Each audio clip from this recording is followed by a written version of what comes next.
The neighborhood looked like something out of a glossy magazine, the kind of place where people driving by would slow down, point to the manicured lawns and uniform mailboxes, and say, "Now that's a community worth living in." Every house seemed carefully arranged, painted in variations of beige, cream, and soft gray, their driveways free from oil stains, their gardens bursting with colorful flowers placed at precise, HOA-approved angles. If perfection had a physical address, this suburb tried its best to claim it. From which country you guys watching my videos? Comment below. But perfection, as most people eventually learn, often hides cracks beneath the surface. When we first arrived in that neighborhood, we thought we had found our forever home. My wife and I had been searching for a place where we could settle down after years of moving from base to base during her military career. The house we purchased was everything we dreamed of. Spacious enough for us and our dogs, a backyard wide enough for running and training exercises, and a layout that felt both practical and comfortable.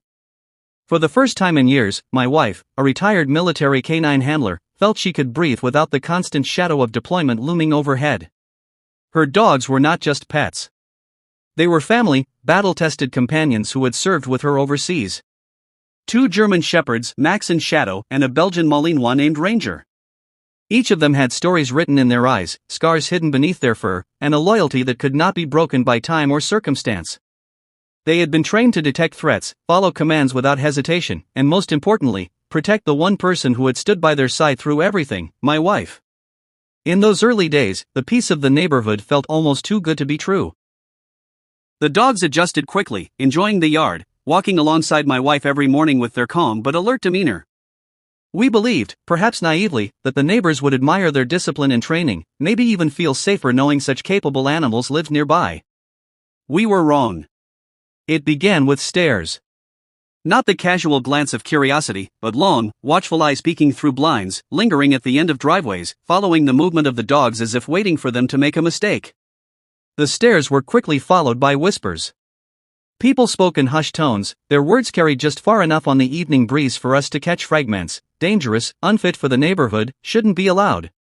And then came the first official letter. Tucked neatly into our mailbox with the HOA's letterhead printed at the top, it looked professional, almost harmless. But its contents made my wife's jaw tighten. It stated that the presence of our dogs was causing concern among residents and that we should consider removing them or seeking alternative arrangements for their housing. The letter cited safety and community standards as justification, though there had never been an incident, never so much as a raised bark from our K9s at a passerby. At first, we laughed it off. Surely this was a misunderstanding, maybe a template letter sent in error. My wife, ever disciplined, decided to ignore it and carry on as usual. But ignoring the HOA was like ignoring a leak in a dam. You might stay dry for a while, but the flood was coming. The second letter arrived only days later. This time, the accusations multiplied.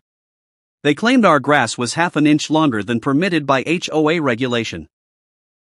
They said our trash bins were left visible for too long after collection. They even complained about the color of the curtains in our front window, insisting they did not match the community's palette of harmony. Every line was signed off by the HOA president herself. Her name carried weight in the neighborhood, and she wore it like armor. Always dressed in a crisp blazer and pencil skirt, her heels clicking against the pavement as she made her daily rounds with clipboard in hand, she exuded authority. The kind of authority that wasn't earned but seized, clutched tightly, and wielded like a weapon against anyone who dared to stand out. My wife noticed her before I did. She said the woman walked differently when she passed our home, slower, lingering, her sharp eyes scanning every detail of our property. The dogs noticed her too. Their ears would perk, their bodies would stiffen, as if instinctively recognizing hostility beneath the polished exterior. These were animals who had been trained to read human behavior in combat zones. They didn't need words to know when someone meant trouble. It didn't take long for the small signs to escalate. One evening, we returned home to find our backyard gate wide open. My wife always locked it, always checked twice. But there it stood, swinging gently in the breeze. Luckily, the dogs were disciplined enough not to wander. They sat near the porch, waiting patiently, as if aware that leaving would only feed into the narrative the HOA president was weaving. The very next morning, another letter appeared. This one accused us of negligence, suggesting that leaving our gate open was a violation of safety standards. It was signed, once again, by the president. That was no coincidence. That was a message. From that moment on, the battle lines were drawn. We were no longer simply homeowners enjoying our property. We were targets in a quiet war waged not with fists or weapons, but with letters, fines, and manipulative words whispered into the ears of neighbors. My wife, however, was no stranger to wars. She responded not with anger, but with methodical preparation. Every letter was filed, dated, and documented. Every incident was photographed. Every time the president lingered near our fence, my wife took note. She had learned in the military that discipline was more powerful than rage, that patience could topple even the strongest adversary if wielded correctly. But still, the harassment weighed on us. Nights grew quieter, heavier. My wife would sit with the dogs in the backyard, stroking their fur absent-mindedly, her eyes scanning the shadows beyond the fence. The dogs stayed close to her, forming an invisible shield. They seemed to sense her unease, their loyalty manifesting in the way they never let her out of their sight. Neighbors began to shift their behavior too. Where once there had been polite waves, there was now avoidance. Conversations would halt when we approached. Parents pulled their children a little closer when they passed our property. The HOA president's whispers were spreading, planting seeds of fear in fertile ground. The dogs, though silent, were not blind. Their ears twitched at every unusual sound, their eyes followed every passerby who lingered too long. They knew they were being watched, judged, and perhaps even set up. Their loyalty was fierce, their training flawless, but beneath it all, they remained living beings who could sense the hostility that radiated from the president's presence. The final blow of that first chapter of our ordeal came during one of my wife's morning walks with the dogs. She followed her usual route, the leashes steady in her hand, the dogs walking with perfect synchronization at her side. But when she passed the community park, a group of residents stood gathered, their conversation hushed until she approached. Then the whispers grew louder. The words dangerous, irresponsible, and ban them carried on the wind. My wife kept her head high, her pace steady, but inside, she felt the sting. This was no misunderstanding. This was a campaign. The HOA president had turned her clipboard into a sword, and our family into her chosen target. What she did not realize, however, was that my wife was not just any homeowner. She was a woman forged in the crucible of service, hardened by challenges far greater than suburban politics. And by her side were three of the most disciplined K9s one could ever encounter, dogs who had stared down chaos and never flinched. The HOA believed it had the upper hand. But in reality, every move they made was pushing them closer to a battle they could not win. The quiet before the storm was over. The storm was coming. The weeks following that first storm of letters felt like walking through a battlefield without visible weapons. On the surface, the neighborhood carried on with its perfect image, lawns freshly mowed, driveways spotless, neighbors smiling politely at each other. But beneath the smiles and pleasantries, my wife and I felt the shift. The HOA president had sown seeds of suspicion, and the community was slowly turning against us. It started with more letters, of course. They became almost daily, tucked neatly into our mailbox like poison-laced gifts. Each one found something new to criticize. The grass was half an inch too long. The garden hose wasn't coiled in a neat enough manner.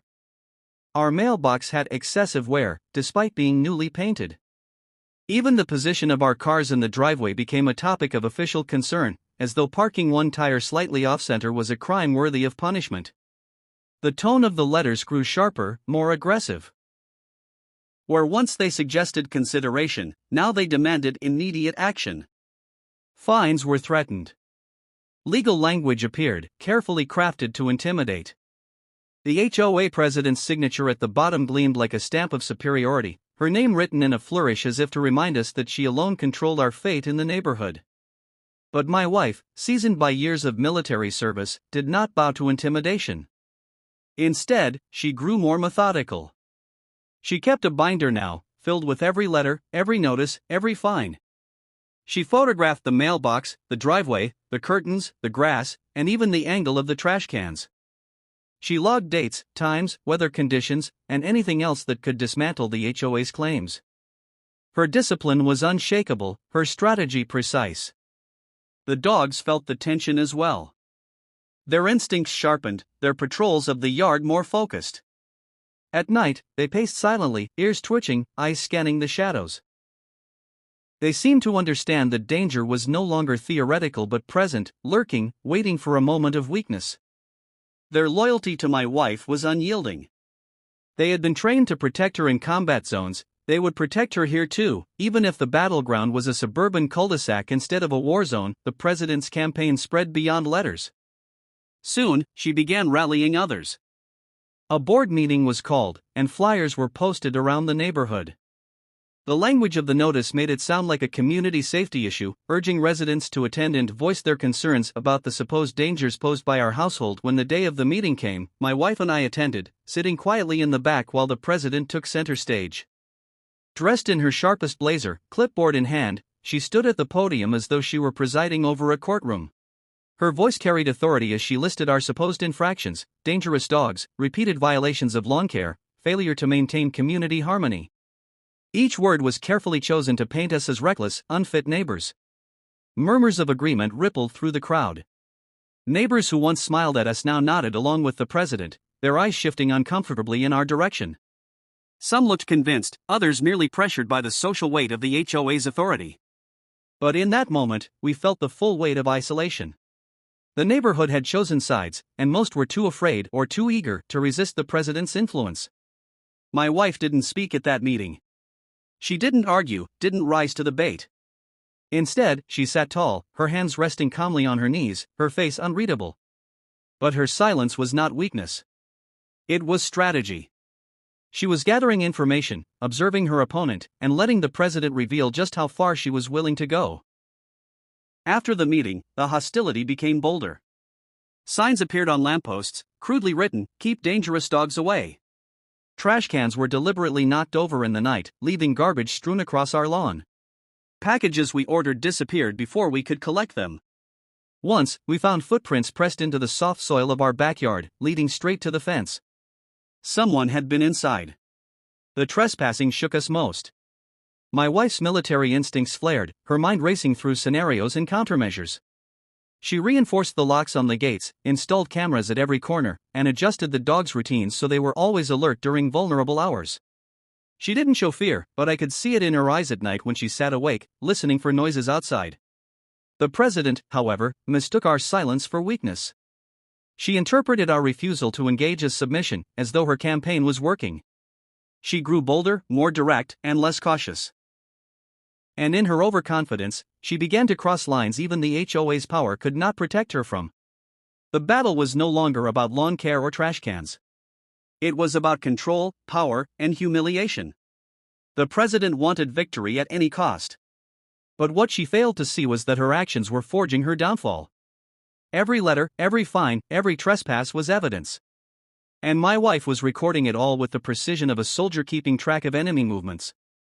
The HOA had escalated its attacks. And now, the confrontation was inevitable. It happened on a humid night when the air was thick and restless, carrying the promise of a storm. My wife was already awake when she heard it, the faint creak of the backyard gate. The dogs, lying quietly at her feet, lifted their heads simultaneously, ears pricked, bodies instantly alert. A low growl rumbled in Ranger's throat, not of fear but of readiness. My wife moved to the window silently, her body trained for stealth even in her sleepwear. Outside, beams of light darted across the yard. Flashlights. 3 figures were there, creeping along the fence line.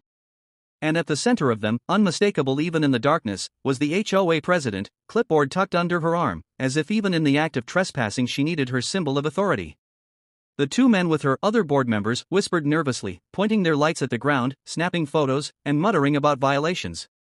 They were building a case, fabricating evidence to frame us once more. But this time, they had crossed into private property. This was not oversight. This was trespass. My wife didn't hesitate. She stepped outside, her presence sharp and commanding, her silhouette framed in the doorway light. The figures froze. And then, the dogs moved.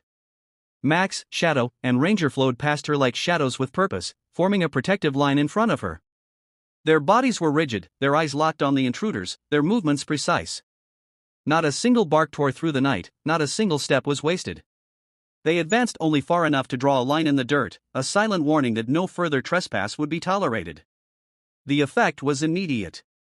The board members stumbled backward, panic flashing in their eyes. One of them tripped over the fence post, dropping his flashlight with a clatter that shattered the night's stillness. The president, however, tried to stand tall, her voice trembling as she muttered something about community safety. But even she could not mask the fear in her eyes as the three K9s stood unyielding, their training on full display. My wife remained calm. She didn't raise her voice, didn't threaten. She simply stood behind her dogs, silent but resolute, her discipline radiating from every line of her posture. She didn't need words. The message was already clear. The trespassers retreated quickly, stumbling back through the gate, their flashlight beams bouncing wildly. The dogs held their position until they were gone, then turned their heads toward my wife, awaiting her signal. With a quiet nod, she released them from alert, and they returned to her side with the same precision they had advanced with. But the battle wasn't over. The very next day, the HOA president called local authorities, claiming the dogs had attacked her during a routine inspection. She presented herself as the victim, painting a picture of feral animals and reckless owners. She expected sympathy, expected the law to bend in her favor as the HOA always seemed to manage. What she didn't expect was my wife's binder. Every letter, every photo, every timestamp, every video clip from the security cameras, we had it all. My wife presented it calmly, factually, her voice steady as she detailed the pattern of harassment, the trespassing, the false accusations. And when the authorities reviewed the evidence, their faces hardened. The president's carefully crafted narrative unraveled before her eyes. The officers issued her a warning. Trespassing was no small matter, especially with video proof.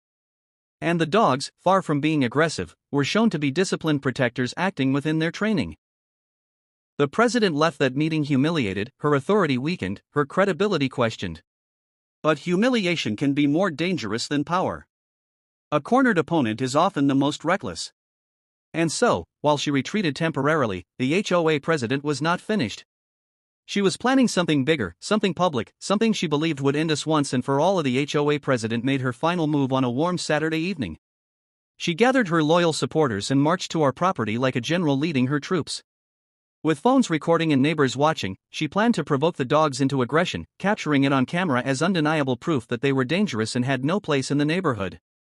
Her voice rang out across the street, loud and theatrical. She accused us of endangering the community, demanded that we surrender the dogs, and waved her clipboard like a flag of authority. Her supporters cheered her on, their cameras pointed directly at us, waiting to catch a single misstep. But my wife was ready. She stepped forward calmly, the dogs at her side, their leashes slack but their bodies poised.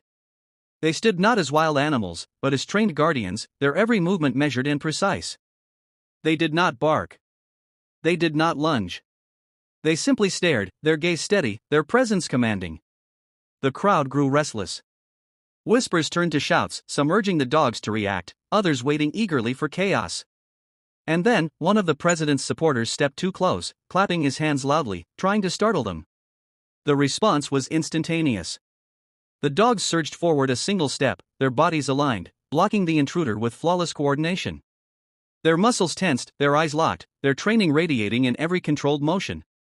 The man stumbled backward in fear, nearly falling, his phone slipping from his hand. The crowd gasped. The footage captured not aggression, but control. Not chaos, but discipline. The dogs had done exactly what they were trained to do: protect without attacking, intimidate without losing control. My wife spoke then, her voice calm and firm, explaining the harassment, the trespassing, the lies. She presented the evidence to the gathered neighbors, revealing the truth for all to see. And as she spoke, the president's mask cracked. Her anger flared, her voice rose, and in her desperation, she revealed more than she intended. Her obsession, her manipulation, her lies all laid bare before the community she had once controlled. The tide turned quickly. Neighbors who had once supported her now murmured against her. Phones that had been recording us now turned to capture her meltdown. The very evidence she had hoped to create became the proof of her downfall. In the days that followed, complaints poured in, not against us, but against her. Residents demanded accountability, tired of the drama, tired of living under her iron grip. The HOA board held an emergency meeting, and for the first time, the president found herself powerless.